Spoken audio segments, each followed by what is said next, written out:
Sa may Kamara, ito'y kaugnay sa nagaganap o nangyayaring joint session ng Kamara de Representantes mga kasama para sa pagpapalawig ng martial law sa Mindanao. Radyo Manconde.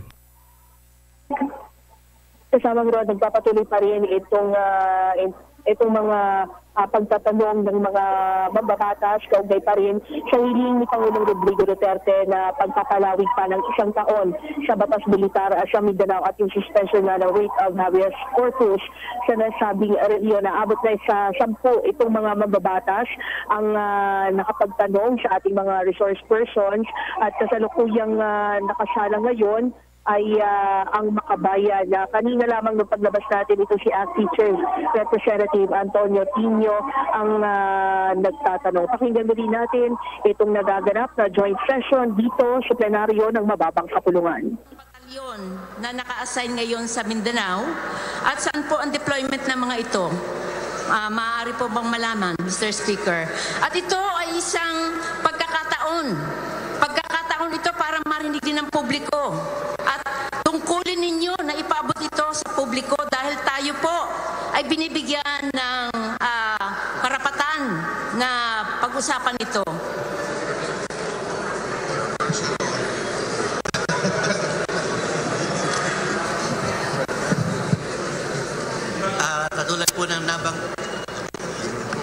Katulad po ng nabanggit kanina at sa mga around 60% nga po ng pwersa ng ating kasundaluhan ang nasa Mindanao.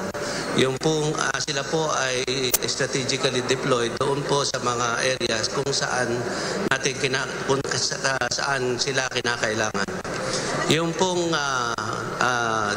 detail kung saan mismo sila naka-istasyon at yung number ng mga batalyon na yan, pwede po namin ibigay sa inyo, Your Honor. So, hihintayin po namin ang ulat at pag sinabi pong 60%, ang ibig sabihin, ang laki talaga ng inilobo ng bilang ng militar o state forces na i-deploy doon, kasama na nga ang CAFGU, katulad ng binanggit ni Secretary Lorenzana na bahagi na sila ng strukturang militar. Ilan naman po ang tinutugis ninyo? Ilan na yung sinasabi ninyo na kailangang tugisin itong mga rebelde para dito sa lumobong bilang na ito ng militar? At ginagawa niyong batayan para sa pagpapatuloy ng martial law.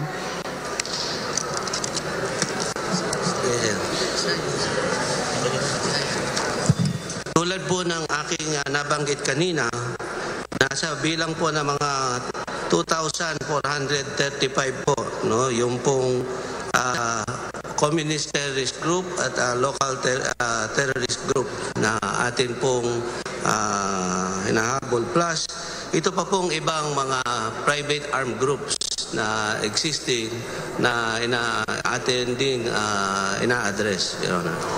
So, para nakakakilabot lang may lumobong bilang ng state forces deployment. Ang kinutugis ay bilang na bilang ninyo, 2,435. Siguro kung i-ratio and proportion ito, doon sa inilalaang pondo, inilalaang resources ng ating pamahalaan dito sa tinutugis nyo, siguro sandali lang sana, no? At hindi kailangan ng extension ng batas militar kung sa ganyang bilang na nilalagay ninyo.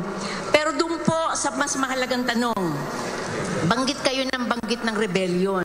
Ito po bang mga mamamayan na nag-oorganisa dahil andyan yung mga malalaking kapitalista na nagkakalkal ng likas na yaman at ipinagtatanggol nila yung kanilang karapatan doon sa lupang ninuno? Ito ba ay tatawagin ninyong rebellion, Mr. Speaker, Ginoong Resource Person? Ang atin pong tinatawag na mga rebelde, yun pong mga humahawak ng armas. At sa katunayan po, yung ibang mga, lalo na itong mga grupo na yung kanilang mga hinaing tungkol sa pag-aari ng lupa at iba pang mga karapatan, yung pong presence ng ating, kaya po meron po tayong tinatawag na people-centered activities po. Ito po yung ating community support program. Inaalam po natin ang mga problema sa komunidad at tinutulungan po natin, ikinoconnect natin sila sa mga nararapat na ahensya. Katulad po, halimbawa, yung problema sa lupa, idinudulog natin sa Department of Agrarian Reforms. Yung problema po sa pagsasaka, itinutulungan po natin sila mai-connect sa kanilang mga pangangailangan. At yan po ay para maipakita rin natin na ang ating maipakita ang pamahalaan ay talagang nag-aalaga at ang purpose po ng ating mga tropa doon ay masiguro na sila ay mamuhay ng tahimik. Ito nga nakakalungkot eh. Malinaw, ano? Malinaw na yung nagtatanggol sa kanilang karapatan, walang armas, dito sa panahon ng martial law. Mula pa noon pong unang idinaklara ito hanggang sa kasalukuyan. Nabanggit na ng mga kasamahan natin yung bilang ng mga mamamayan na naging biktima ng human rights violations na hanggang ngayon nakakapagtaka, parang wala kayong interes na imbestigahan kundi naghihintay kayo samantalang ang mga mamamayan patuloy na gumagawa ng fact-finding missions at malinaw na kahit sa Commission on Human Rights ay may mga kaso. Pero gusto ko pong ibalik dito, no, malinaw na hindi kailangan ng martial law. Pag binanggit ninyo na binabato ninyo sa mga karampatang ahensya yung mga nangangailangan ng tulong. And in fact, kahapon doon sa briefing, meron pa kayong inawardan ng Seal of Good Government. Ano ito? Talaga po bang hindi sila kikilos kapag walang pananakot ng martial law? Ganun na po ba ang kaisipan na gusto natin sa mamamayan na ang paggawa para sa mamamayan, para sa kanilang constituents, kailangan nandoon ang militar, nandoon ang pananakot, nandoon ang bawat kibot ay tatakbo at magtatawag ng state Please complete force. your interpellation, ma'am. Gusto ko pong idiin ang kawalang batayan ng presensya at pagpapatuloy ng martial law. Ako po bilang naging biktima sa panahon ng martial law ni Ginoong Marcos, alam ko po kung gaano karahas at kung gaano ang magiging impact nito sa kultura at sa kaisipan ng ating mga mamamayan. Kaya mamaya po palawigin ko sa aking explanation of vote.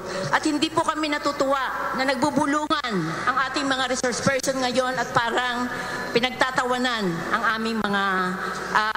aming pagharap dito. Yun lamang po, Ginoong Speaker. Maraming salamat. Thank you, Majority Leader. Mr. Speaker, we recognize the Honorable Sara Elago of Kabataan Party List for interpellation.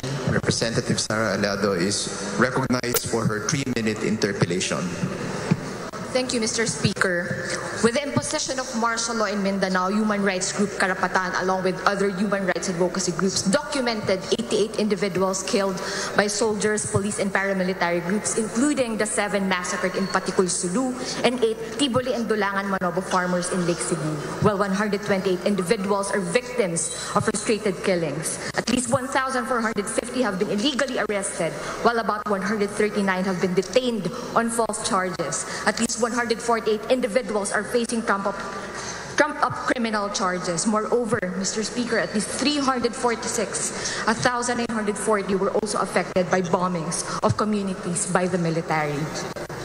At ngayon, Mr. Speaker, sinasabi sa atin ng DND at ng AFP na walang paglabag sa karapatang pantao na may kinalaman sa implementasyon ng martial law sa Mindanao. Sabihin po yan sa mga biktima ng implementasyon ng martial law na kasalukuyan ay nagtitipon sa labas ng batasang pambansa. Sila po ay nagsikap na makarating dito upang maiparating sa kapulungan na ito ang kanilang mariin na pagtutol sa martial law sa Mindanao.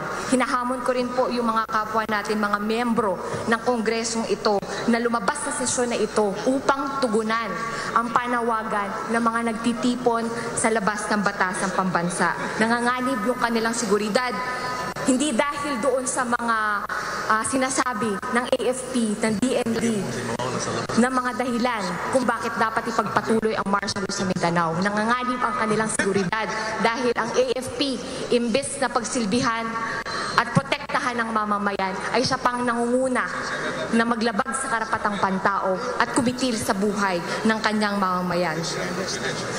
Mr. Speaker, ang katanungan po ng representasyon na ito, dahil wala na po tayong dahilan upang magtiwala na sila ay magsusumiti ng report, dahil noong nakaraan na debate, nagsabi na rin sila na sila ay magsusumiti ng ulat sa mga miyembro ng Kongreso hinggil sa implementasyon ng martial law sa Mindanao. Ngunit di isa na report walang nakarating sa miyembro na ito ng House of Representatives ni sa mga komite na may kinalaman sa pagbabantay ng implementasyon ng martial law sa Mindanao. Ni isa walang sinumite na ulat. May tinatago ba ang DNDA at ang AFP, Mr. Speaker?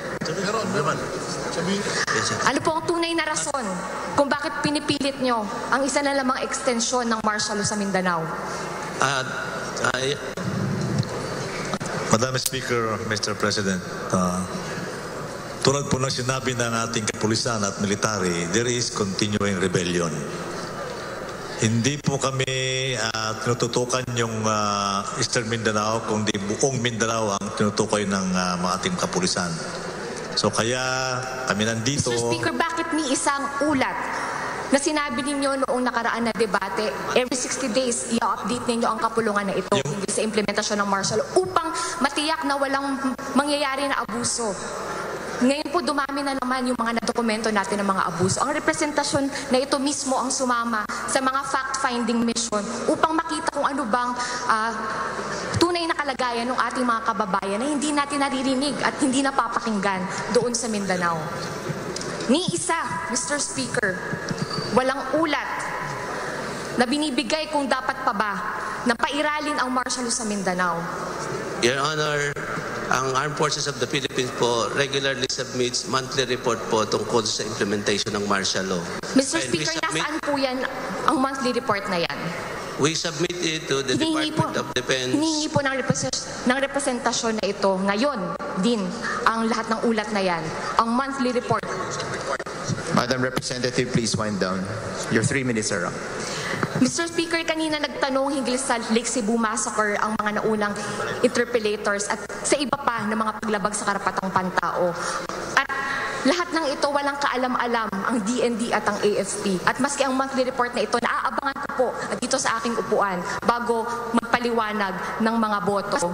Walang alam ang DND at AFP. Paano po natin ipagkakatiwala ang buhay at ang mga karapatan ng mamamayan ng Mindanao sa walang alam? Dahil kung walang alam, kitang-kita natin na wala ring pakialam sa ating mamamayan ang nagsusulong ng extensyon ng batas militar sa Mindanao. Maraming salamat, Mr. Speaker. Thank you, Madam Representative. Majority Leader. Mr. Speaker, I move to recognize the Honorable Ferdinand Hernandez of the 2nd District of South Cotabato. The Honorable Deputy Speaker is recognized for his 3-minute interpellation. Mr. Speaker, I do not wish to interpolate, but if you may allow me just to read the statement of support for the extension of martial law in Mindanao.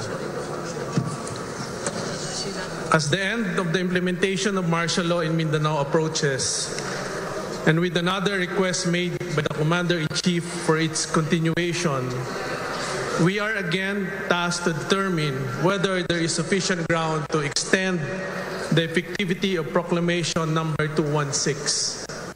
It can be easily remembered that the proclamation of martial law in Mindanao was triggered by a series of lawless and violent attacks highlighted by the infamous Marawi siege, wherein the Maoti group, along with other rebel groups, took up arms and committed public uprising in an attempt to remove Mindanao, starting with Marawi City from its allegiance to the duly constituted government of the Philippines and deprive the President of his power, authority, prerogatives over the land. The proclamation allowed our armed forces to conduct swift and effective operation, which ultimately led to the liberation of Marawi City in few months' time. Since then, peace has been relatively restored. Trade and commerce resumed and investors regain their confidence in conducting business in the island. The military has been performing its mandate of upholding our sovereignty and protecting the people while respecting civilian authority and human rights. Contrary to the fears of its detractors, there are no abuses and the implementation of martial law has been generally peaceful. However, rebellion still persists in other areas of Mindanao. Elements of Daesh or ISIS-inspired remnants of Dawla Islamiyah group as well as members of Abu Sayyaf continue their armed and violent uprising, posing a threat to the security and safety of our brothers and sisters. This past year saw a string of bombings in different areas in Mindanao, including South Cotabato and Sultan Kudarat, causing death and injury to innocent people. These events, along with other circumstances backed by credible intelligence reports and data, show that rebellion still endures and public safety requires the continued implementation of martial law. To be sure, this sentiment of support is not the voice of only a single person. In fact, there is a huge clamor for most, if not all, Mindanaoans, including local executives and district representatives, for the extension of martial law. This only proves that the operation of martial law has brought positive effects in the whole island. For the foregoing reasons, this representation expresses his support for the extension of martial law in the whole of Mindanao for the recommended period, and we applaud President Rodrigo Duterte for his will and decisiveness in bringing lasting peace and prosperity in Mindanao. Thank you. On the part of the Senate would like to recognize Senator Chis Escudero for his interpellation and/or manifestation. Maraming salamat po, Ginoong Pangulo. Ilang katanungan lang po at pagkatapos ng maikling manifestasyon. Pwede po bang matanong ating mga piling bisita dito? Gumanda po ba ang ekonomiya ng Mindanao dahil sa matas militar?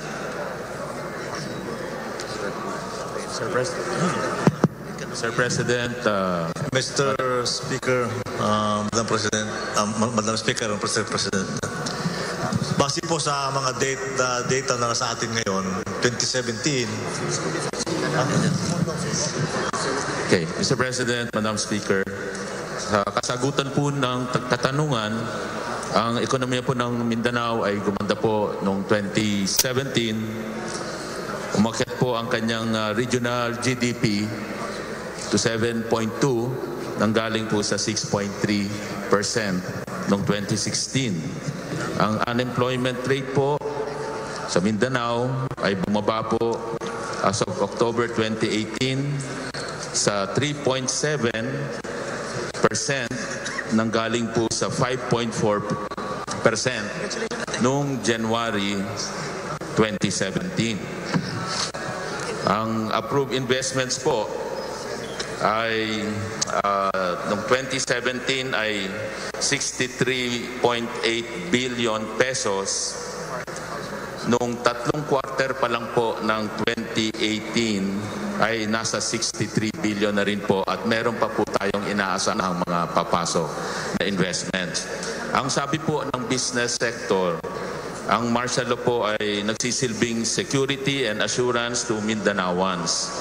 The constant monitoring of uniformed men scares those people who may do bad things to the community. There is lesser crimes, and in terms of businesses, large companies and small companies and mga factories, they also see favorable development dahil po sa constant monitoring po ng sinasagawa ng gobyerno. Such prevents illegal doings such as arsons, trespassing. Ang general sentiment po ng business sector sa Mindanao, it helps the entire country in maintaining peace and order. They feel safer. Downside po sa kanila ay minsan po ay nagta-traffic lang sa mga checkpoints. Maraming salamat, Secretary Lopez. Sa PNP naman po, kung pwede kong tanungin, bumaba po ba ang crime rate at naging mas madali po ba ang pananatili ng peace and order sa Mindanao dahil sa batas militar? Yes, Your Honor. The crime volume in the whole part of Mindanao in 2018 decreased by 44.2% in 2018, Your Honor. On index crime, the whole crime volume in the part of Mindanao decreased by 28,853 incidents or 32.8% in 2018 for the whole crime volume, Your Honor. Sa parte po ng DILG, ang batas militar po ba i-endorso ng lahat ng lokal na pamahalaan sa Mindanao at ito po ba ay suportado sa pananaw ninyo ng mas nakararami nating kababayan sa Mindanao? Yes, Your Honor. Out of the 6 RPOC, 4 RPOCs, RPOC 9, 10, 11, and 13 have positively endorsed the extension of martial law, and the 2 other RPOCs are working on it. Also, provincial peace and order councils and municipal peace and order councils did so. And even if we get the feedback from the citizens of Mindanao, majority are endorsing the extension of martial law, Your Honor. Maraming salamat po. Ginoong Pangulo, para sa aking manifestasyon, hindi maikakaila na gumanda ang ekonomiya ng Mindanao nitong panahon na nagkaroon ng batas militar. Hindi maikakaila na ni-endorse ito ng mga lokal na pamahalaan at marahil gusto ito ng ating mga kababayan sa Mindanao. Hindi rin maikakaila na bumaba ang kriminalidad at naging mas maayos ang peace and order sa Mindanao. Ang problema ko, Ginoong Pangulo, wala po yan sa isa sa mga basehan para magdeklara ng martial law sa isang lugar sa ating bansa. Ang binabanggit po lamang ay pagsalakay o invasion o rebellion. Hindi po pagpapanatili ng peace and order, hindi po pagpapaganda ng ekonomiya, at hindi dahil gusto ng tao. Ang kinakailangan, merong rebellion. Kung ang basehan ay New People's Army, 50 taon na po ang rebelyong yan. Kung yan po magiging basehan, tatagal pa po yan ng kahit hanggang 10 taon. Bago ang usaping kapayapaan sa pagitan ng pamahalaan at MILF, merong mga teritoryong hawak ang MILF. Pero hindi naging basehan po yan para magdeklara ng batas militar. Sa totoo lang po, wala namang pinagkaiba legally sa ilalim ng ating saligang batas ang pagkakaroon ng batas militar at ordinaryong pamumuhay ng tao kung walang batas militar. Ang pwedeng gawin ng administrasyon, ng pulis, ng militar, ng maski na anong ahensya ng gobyerno, pwede pa rin po nilang gawin maski na walang batas militar. Ang bawal nilang gawin, maski na may batas militar, bawal pa rin po nilang gawin maski na hindi natin ipataw yan. Wala pong pagkakaiba. Ang pagkakaiba lamang ay nasa kaisipan ng ating mga kababayan at marahil kaisipan ng ating kasundaluhan na pwede nilang gawin ito kapag may martial law. Ito hindi pwedeng gawin kapag wala. Pero sa punto de vista ng batas, walang pagkakaiba. My point, Mr. President, is this. This cannot be the new normal for Mindanao. Mindanao achieved economic growth. Mindanao achieved unprecedented maintenance of peace and order in their area. And it can do so even without martial law. Bakit hindi po ba pwedeng makamit ng Mindanao ang nakakamit na pag-unlad at kapayapaan sa Visayas at Luzon nang walang tatak o bahid ng batas militar? Let us give credit where credit is due. This was achieved under the administration, not under martial law. Kayang gawin ito ng administrasyon at nagawa nila ito hindi dahil sa martial law, dahil sa tamang pag-allocate ng resources ng pamahalaan kung saan nabigyan ng mas malaking atensyon ang Mindanao. Hindi pa rin dahil sa martial law. Nakamit ito dahil seryoso ang PNP at AFP para supilin ang kriminalidad at mga kriminal sa Mindanao na unang beses natin nakita sa ilalim lamang ng administrasyong ito. Hindi pa rin po dahil sa martial law. Sana po makamit ng Mindanao ang dalawang bagay na ating minimiti para sa kanila. kaunlaran at kapayapaan ng walang bahay do tatak ng batas militar. Dahil sa totoo lang, nangyari po yan at mangyayari yan. Meron o wala mang batas militar. Isang punto na lamang po kung papahintulutan ako ng Ginoong Pangulo. Nais kong iwanan ng palaisipang kaugnay sa legalidad ng ating gagawin ang kapulungan ito.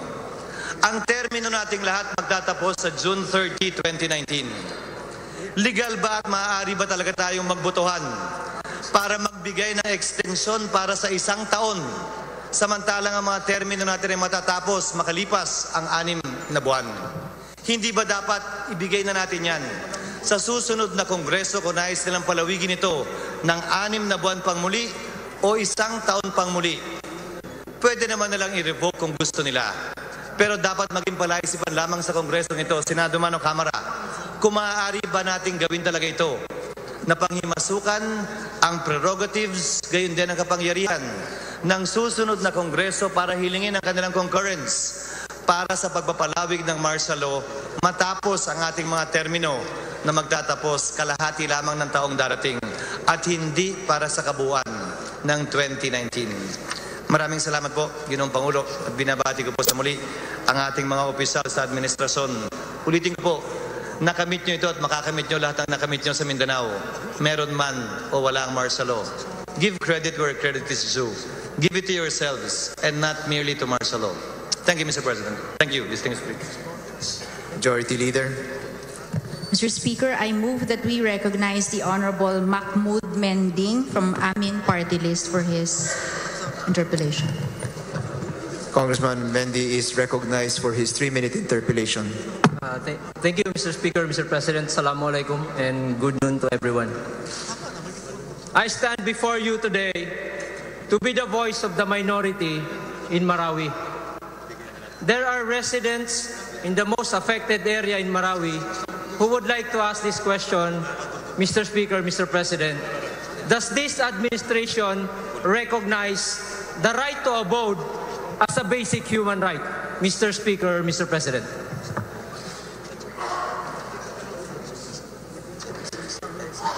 Would the President's men, any of you, please answer? Does this administration recognize the right to abode as a basic human right, Mr. Speaker, Mr. President?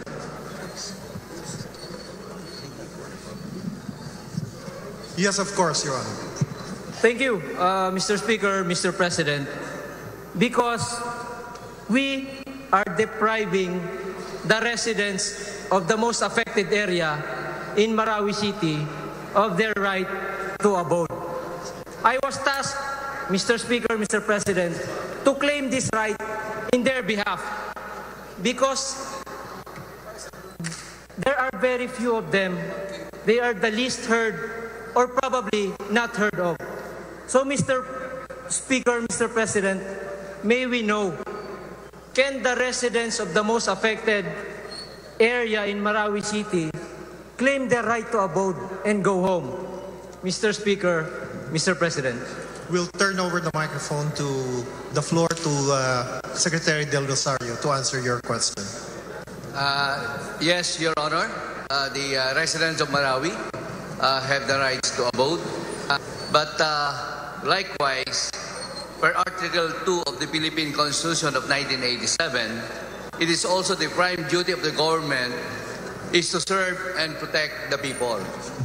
And that is the main reason why we are not allowing the residents to enter the most affected area because of the danger that they will be confronting once they are allowed to enter an area where their buildings, houses and commercial buildings were 95% destroyed.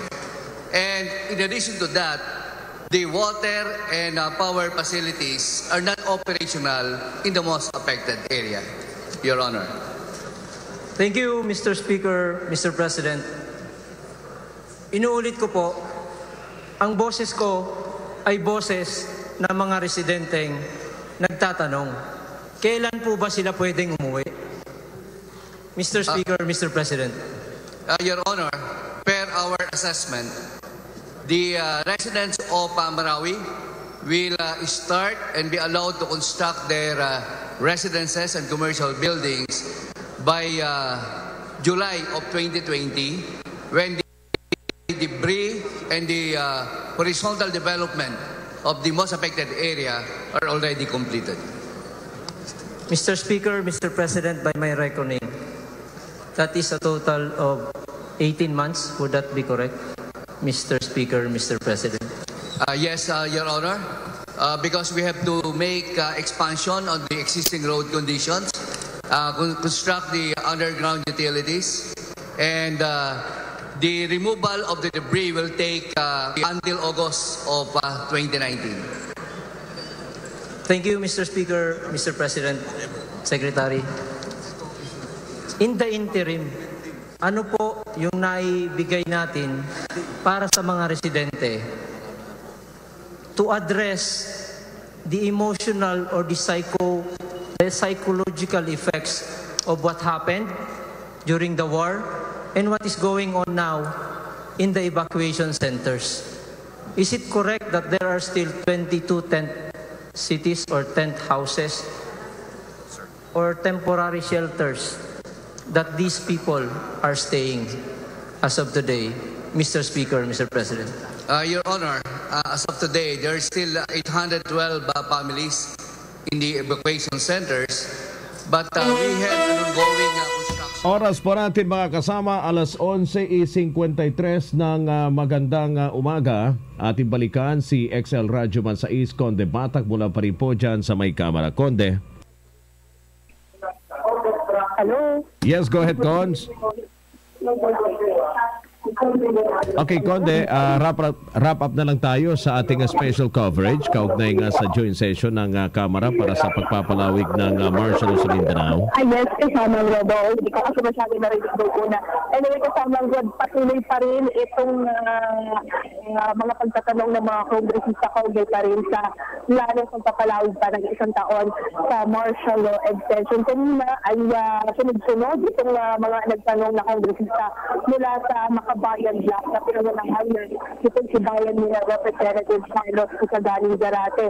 Itong mga kongresista mula sa Makabayan, kanilang idinidiit na walang sapat na batayan o basihan sa pagpapalawig ng batas militar. Hiningan din ng kopya itong mga resource person mula sa DND at sa iba pang ahensya ng gobyerno kaugnay sa monthly situation. Kasi kanina ay nabanggit o napuna nitong sa kabataan ni Representative Sara Elago na wala namang isinusunod buwan-buwan dito sa Kamara at sa Senado tungkol sa sitwasyon o yung development sa Mindanao habang pinapatupad itong batas militar. Dagdag pa dyan, nabanggit kanina din ni Alakawid Representative Ariel Casilaw, yung 155 na kaso na inihain ng Commission on Commission on Human Rights kaugnay doon sa mga paglabag sa karapatang pantao at ito'y naganap habang ipinapatupad o during the implementation ng martial law sa Mindanao. Dagdag pa dyan, iginit din ni Teacher Representative Franz Castro yung nangyaring illegal arrest sa kanila kamakailan nang minsan sila sumama sa National Solidarity Mission at sila inasampahan niya ng mga kaso katulad niya ng child abuse, kidnapping, human trafficking, pero ang kanilang balak lamang ay tulungan yung mga guro at yung mga lumad students. At bukod sa mga hiningi pang mga dokumento, kanina nabanggit din ni Congressman Kalidi Macoro, isang Mindanaoan congressman, na bagamat nakikita niya na may mga pag-surrender ng mga armas, hindi naman siya ganun ka-contento din. Diba pag-surrender ng armas mula sa mga terorista, yung mga rebelde sa Mindanao, pero hindi siya ganun ka-contento sa bilang ng mga armas na isinusurrender sa gobyerno. So kahit siya sa Mindanao, pabor man siya sa extension ng martial law, pero nakukulangan pa rin siya sa effort pagdating sa pagpapasuko sa mga rebelde. At ongoing pa rin itong mga pagtatanong ng mga kongresista at mga senador dito kaugnay pa rin sa plano ng pagpapalawig ng martial law. Yes, kasama balikan ka namin mamaya para sa ating pagpapatuloy na ginagawang special coverage dyan sa may Kamara. Thank you very much, Cons. Yes, kasama Rod, at mamaya abangan din natin yung mangyayaring botohan. Mula pa rin dito sa Kamara, Radyo Man sa East, Conde Batak, sa RNN, DSL 558. Maraming salamat, XL Radyo Man sa Iskon de Batak, mga kasama, live pa rin po mula sa may Kamara. Ako po inyong Radyo Man Rod Marcelino, magandang umaga. Alas 11:57.